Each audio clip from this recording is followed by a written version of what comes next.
Guruvayur Sai Sanjeevani charitable ട്രസ്റ്റിന്റെ നേതൃത്വത്തിൽ ശ്രീമദ് ഭാഗവത ധർമ്മസൂയം തുടങ്ങി. മമ്മിയൂർ ഷിർദി സായി മന്ദിരത്തിൽ നടക്കുന്ന ധർമ്മസൂയം ജുന അഖാഡ മഹാമണ്ഡലേശ്വർ ആനന്ദവനം ഭാരതി ഉദ്ഘാടനം ചെയ്തു.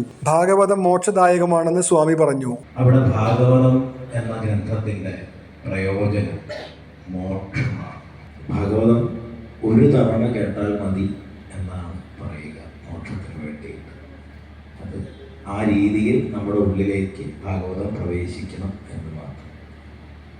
നമ്മുടെ പരിമിതമായിട്ടുള്ള നമ്മുടെ ശേഷി കൊണ്ടും നമ്മുടെ നിരവധിയായിട്ടുള്ള പ്രാരബ്ധങ്ങൾ കൊണ്ടുമൊക്കെ ഇന്ന് പലപ്പോഴും നമുക്ക് പലവട്ടം പലതരത്തിലുള്ള ജ്ഞാനയജ്ഞങ്ങളിലൂടെ കടന്നു പോയാലായിരിക്കും ആ ഭാഗവത രസത്തിൻ്റെ അമൃതിൻ്റെ ഒരു തുള്ളി നമ്മുടെ ഉള്ളിലേക്ക് പ്രവേശിക്കും.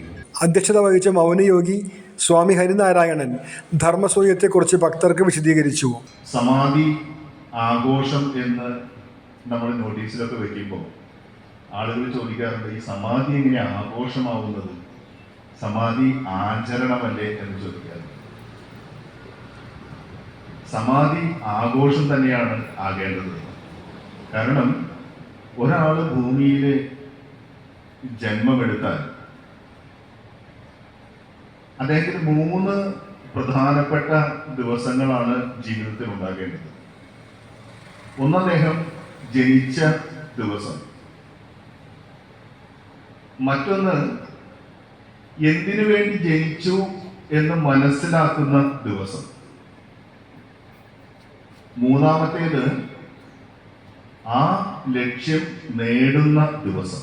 യജ്ഞാചാര്യനായ വിജു ഗോപാലകൃഷ്ണനെ യജ്ഞവേദിയിലേക്ക് ആനയിച്ച് ആചാര്യവരണം നടത്തി. വടക്കുംപാട്ട് നാരായണൻ മുഖ്യാതിഥിയായി.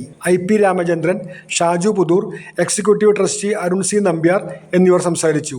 ഒക്ടോബർ 2 വരെ രാവിലെ മുതൽ ഭാഗവത പാരായണം ശങ്കുട്ടി ദാസ്, മഹാമണ്ഡലേശ്വർ പ്രഭാകരാനന്ദ സരസ്വതി, ആദിമാർഗി മഹാചണ്ഡാള ബാബ, PR നാഥൻ, രാധാകൃഷ്ണൻ കാക്കശ്ശേരി, ഡോക്ടർ കിരൺ S ആനന്ദ്, വടക്കുംപാട്ട് നാരായണൻ തുടങ്ങിയവരുടെ പ്രഭാഷണങ്ങൾ നടക്കും. ഉച്ചയ്ക്ക് പ്രസാദ ഊട്ടുമുണ്ടാകും. വിവിധ കലാപരിപാടികളും അരങ്ങേറും. 29 വൈകിട്ട് രുക്മിണി സ്വയംവര ഘോഷയാത്രയുണ്ടാകും. വിജയദശമി നാളിൽ മഹാഭിഷേകം, സമാധി പൂജ, പൂമൂടൽ എന്നിവ നടക്കും. പ്രതിഷ്ഠാദിനത്തിന്റെ ഭാഗമായാണ് ഭാഗവത ധർമ്മസൂയം നടത്തുന്നത്.